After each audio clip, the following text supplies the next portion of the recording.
Si on n'existe plus, c'est l'information qui va y perdre. Nous sommes là pour travailler ensemble, pour trouver des solutions. La première. J'ai besoin de repères. On ne peut pas sacrifier la qualité de l'information. Les clés. Marie Van Cutsem.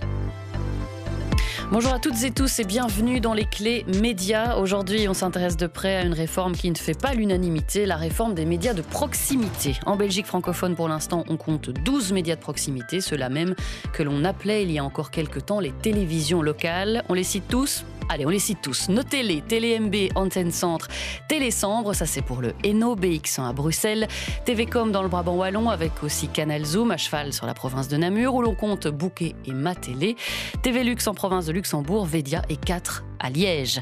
La ministre des Médias en Fédération Wallonie-Bruxelles, Jacqueline Galland, veut rationaliser le système. Il s'agit de fusionner certains médias, de raboter aussi les subventions, mais avec quelles conséquences sur l'emploi, sur l'identité de ces médias, sur le rôle aussi d'acteur local qui fait du lien.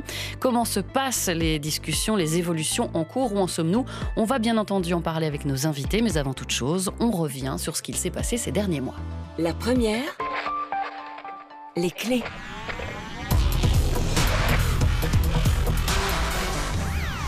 Bienvenue sur TV Lux. Bonsoir à toutes et tous, bienvenue. Mesdames, Messieurs, bonsoir. Merci de nous rejoindre pour les titres de l'actualité de notre arrondissement pour ce vendredi 10 octobre. Bonsoir, bienvenue dans votre rendez-vous quotidien d'info locale. Voici quelques-uns des titres de ce soir. Il y a déjà plus beaucoup de presse écrite, les gens n'achètent déjà plus de journaux, donc... Patrick Lemens est délégué syndical et cadreur à TVcom. Les médias locaux restent un petit peu le seul moyen de communiquer pour tout un chacun dans les territoires un peu éloignés ou dans les villages, dans des endroits où pas nécessairement les médias nationaux se déplacent et viennent rencontrer les gens. Donc c'est vraiment la proximité avec les gens surtout, quoi. Nous sommes le 24 juin 2025.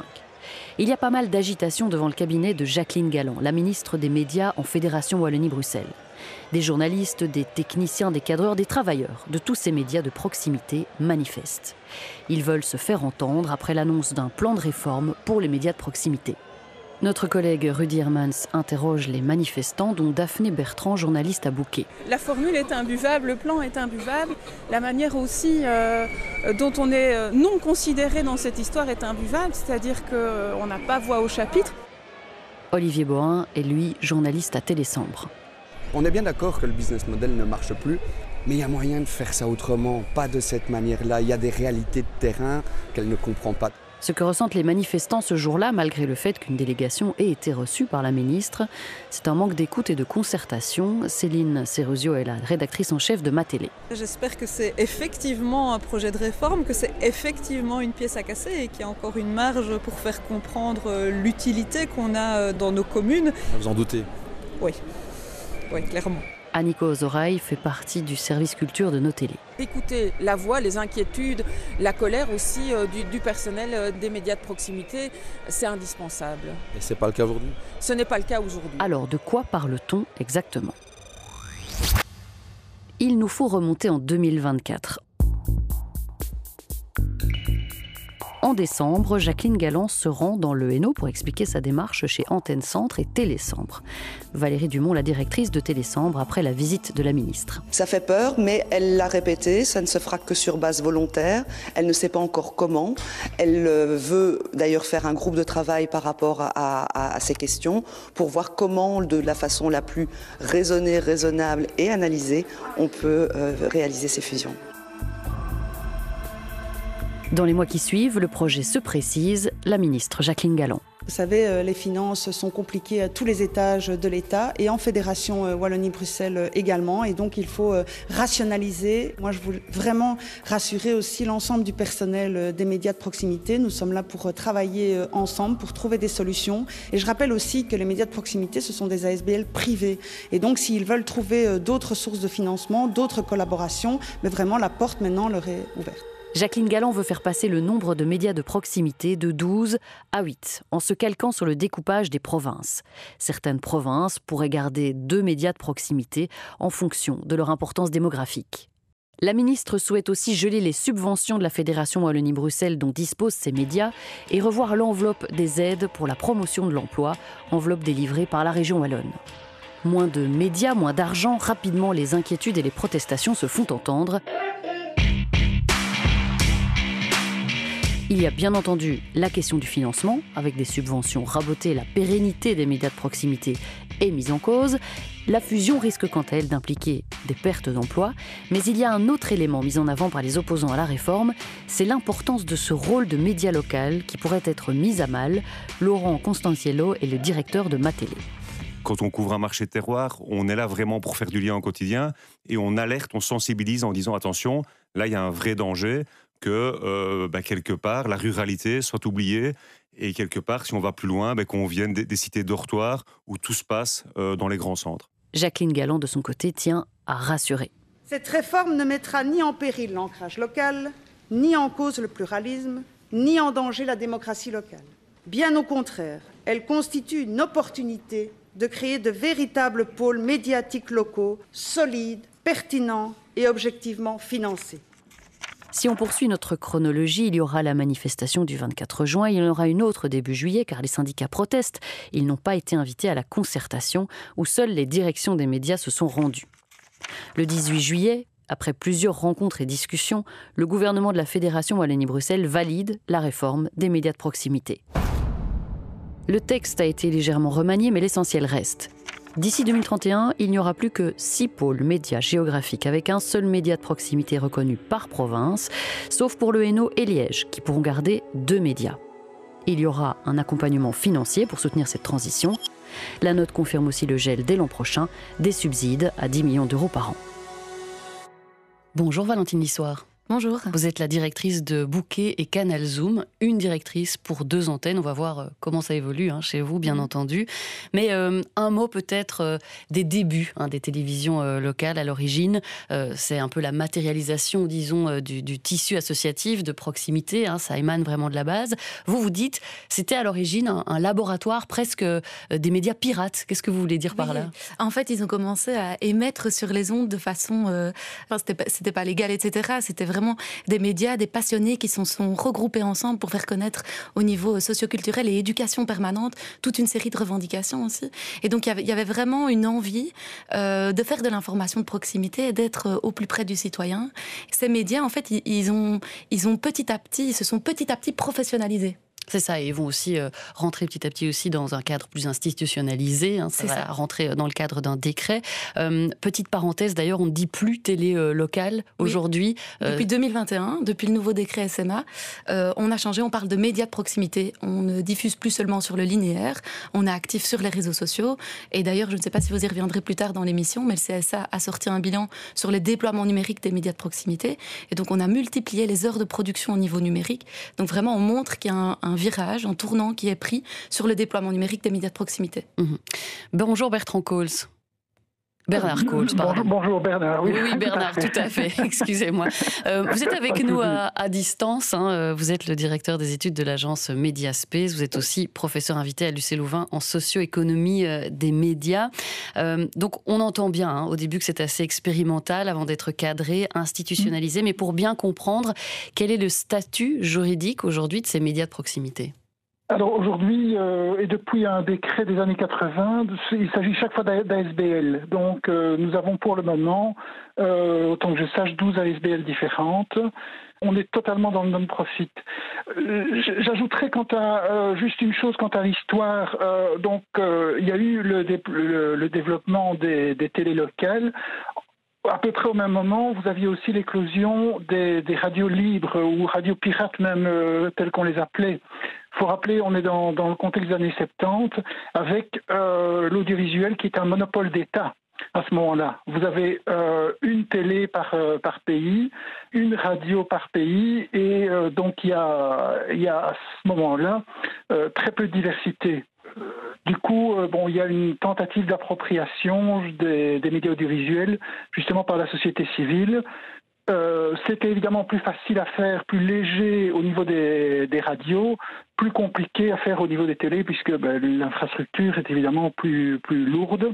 Et alors, il y avait le goulot d'étranglement des câbleaux. Donc, dans une Belgique ultra câblée, le fait d'avoir accès au canal de distribution était évidemment un grand enjeu et quelque chose de pas nécessairement évident, vu le caractère, pas toujours légal formellement de ces acteurs. Évidemment, c'est toujours bien de se remettre aussi un peu en tête les débuts, puis l'ambiance aussi qu'on peut imaginer d'émulation dans ce genre de projet. Donc, on en revient à aujourd'hui, Bernard Cohls, on est donc sur un statut d'ASBL et malgré tout une identité un peu hybride, puisque ces médias de proximité, ils reçoivent des financements publics. Est-ce qu'on peut expliquer avec vous lesquels ? Alors, il y a un financement donc, de l'ordre de 17 millions d'euros venu de la Fédération Wallonie-Bruxelles.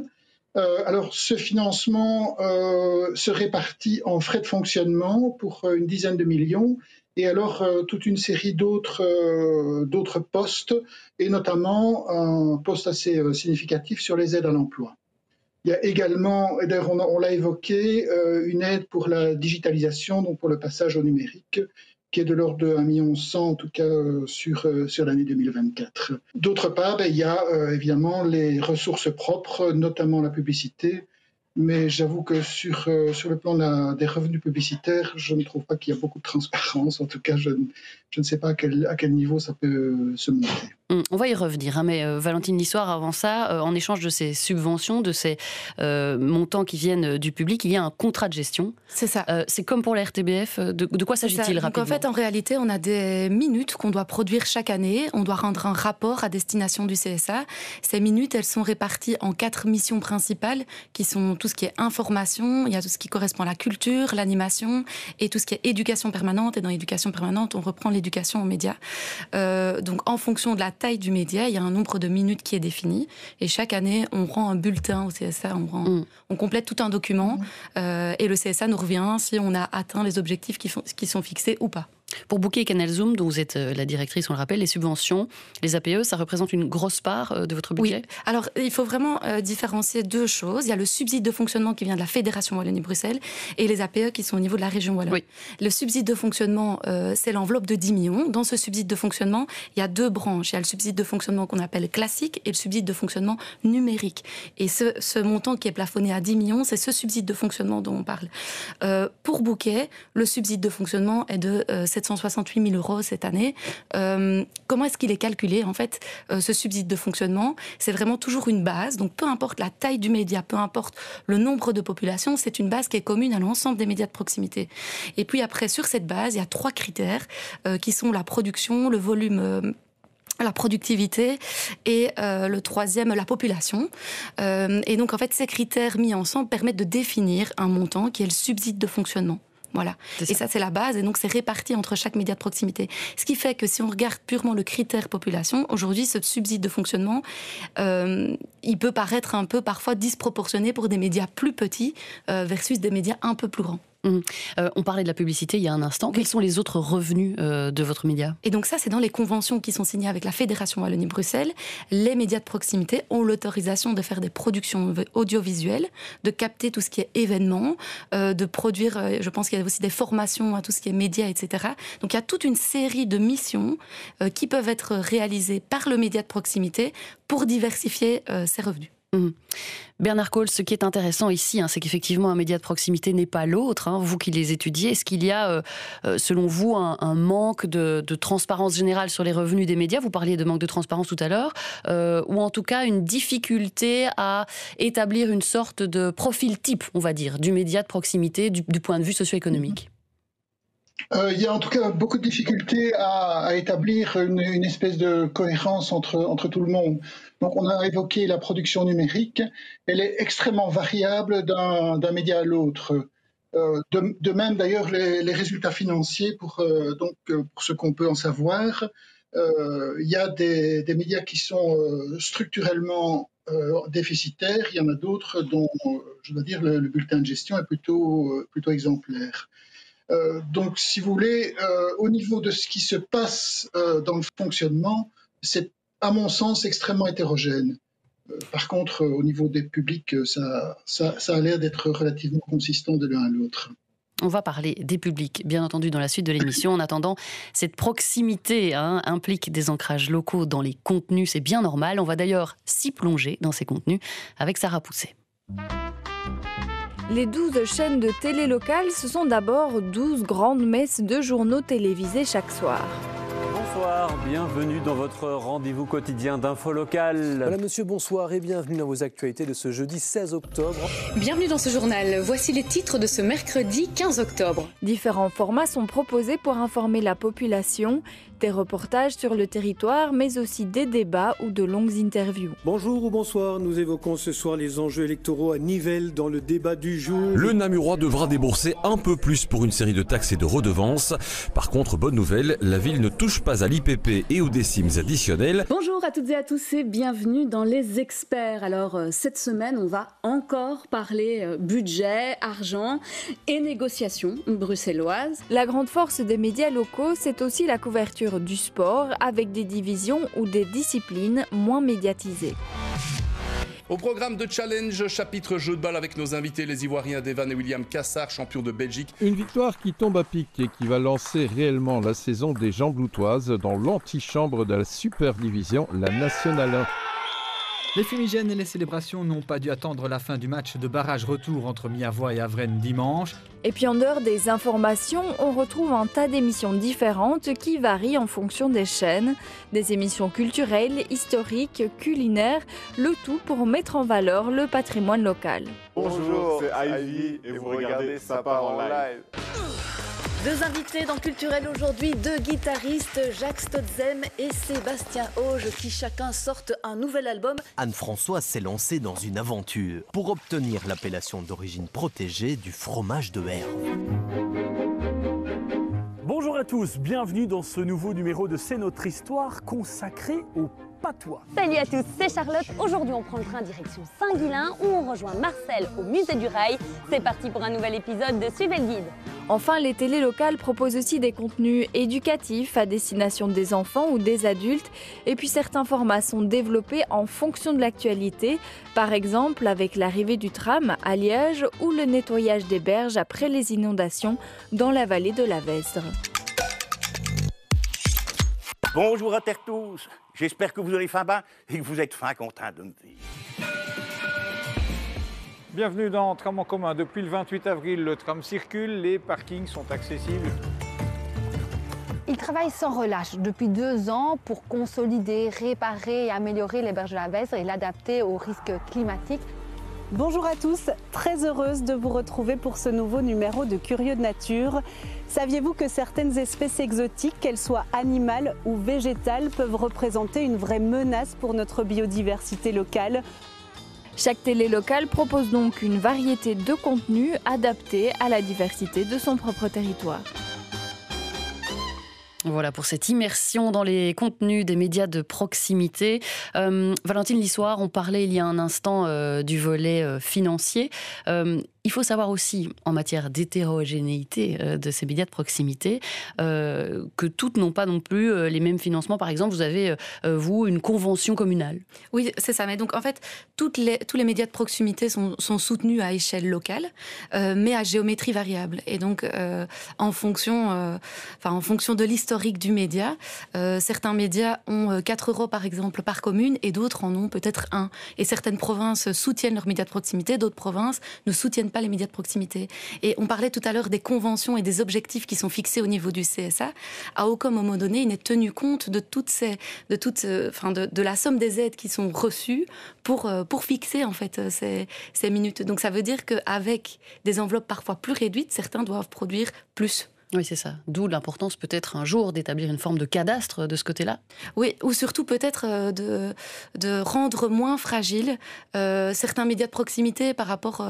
parce qu'en fait, une fois qu'on a une relation directe de subvention ou de partenariat avec une commune, en fait, comme on raconte aussi les histoires politiques locales, parfois ça peut jouer en notre défaveur et on peut perdre une subvention communale d'un coup.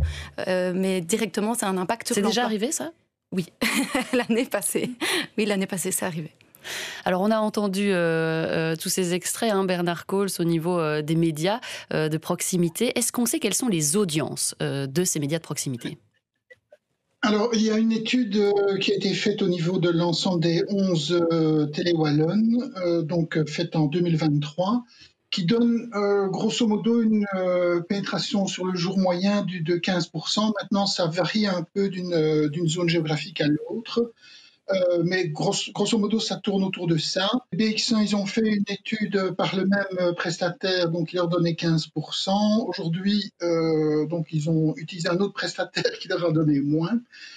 Mais malheureusement, donc l'étude elle date de 2023. Depuis, autant que je sache, personne, en tout cas du côté des TV wallonnes, n'a refait quelque chose. Et ça me paraît un peu étrange au sens où, dans les conventions qu'ont les médias de proximité avec la Fédération Wallonie-Bruxelles, il y a au chapitre 6 une obligation donc d'exprimer des objectifs en termes de notoriété et d'audience, avec des mesures d'audience qui sont, disons, sporadiques. Je ne vois pas comment ils peuvent... je ne sais pas ce qu'ils peuvent raconter justement à la Fédération Wallonie-Bruxelles sur ce plan.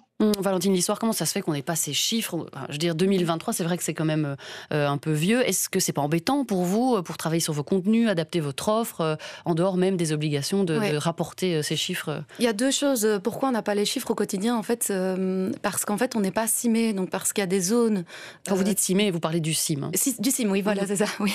Il y a des zones qui sont vraiment très petites, et donc en fait ce ne serait pas qualitatif d'avoir ce chiffre parce qu'il ne serait pas représentatif, parce que c'est ça le mot que je cherchais.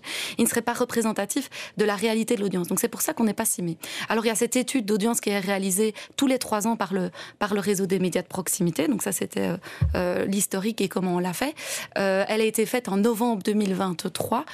Sur cette étude d'audience, chaque média met l'enveloppe qu'il veut pour réaliser son étude d'audience. C'est-à-dire que le panel qui est sélectionné sur chaque zone et le chiffre qui est donné.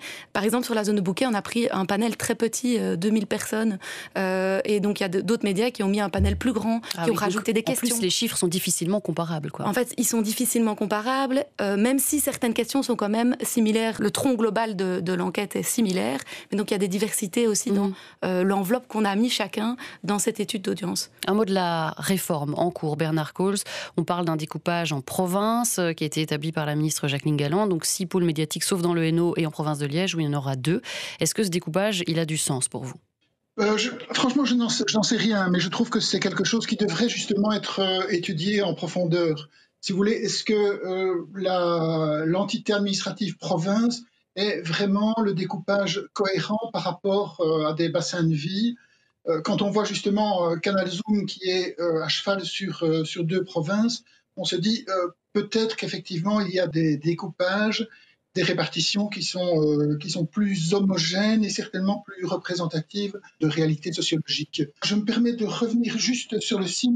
Donc, je suis tout à fait d'accord avec ce qui a été dit sur l'absence de validité des chiffres CIM de l'étude TV classique.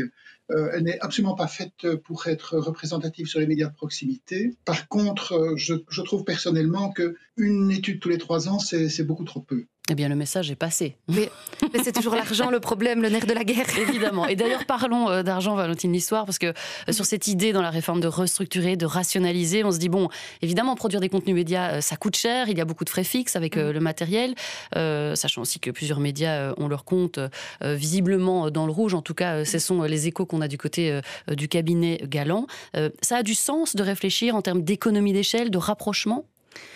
Je ne peux pas aller à 100% contre cette logique, parce que je pense qu'il y a du sens à voir comment on peut travailler ensemble, surtout en fait si faire ces économies techniques nous permet de préserver l'humain et notre relation de proximité. Donc ça veut dire que si ça se fait pour préserver de l'emploi, alors on a tout gagné. Moi je préfère faire les économies sur le technique et voir comment on peut travailler différemment, notamment avec la RTBF, parce qu'il y a des réflexions qui peuvent aller dans ce sens-là, plutôt que de dire on se sépare de 2 ou 3 personnes et on perd notre proximité qui est en fait notre valeur clé. Donc dès qu'on va commencer à détricoter ça, on va perdre en fait notre raison d'être.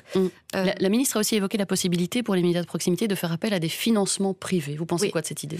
En soi, c'est déjà ce qu'on fait. Donc, on est déjà tous à la recherche de marchés privés. On est des acteurs qui diversifient via des cellules de production interne, des départements internes. C'est pas simple. C'est un marché qui est saturé et on le voit aussi dans le secteur privé. C'est pas si simple pour eux non plus.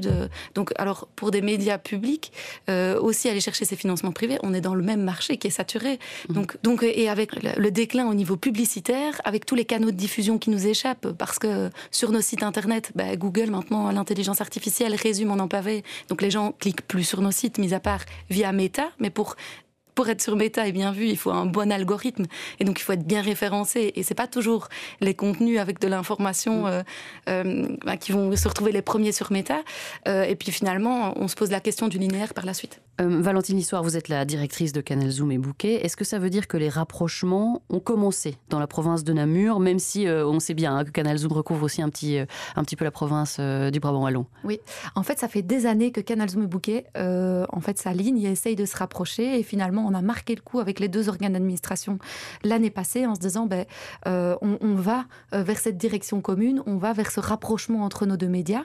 Alors c'est corrélé avec la réforme mais c'était aussi antérieur à la réforme. Donc on avait commencé le travail avant le début de la réforme, mais cette réforme nous a donné encore l'idée qu'on allait dans la bonne direction.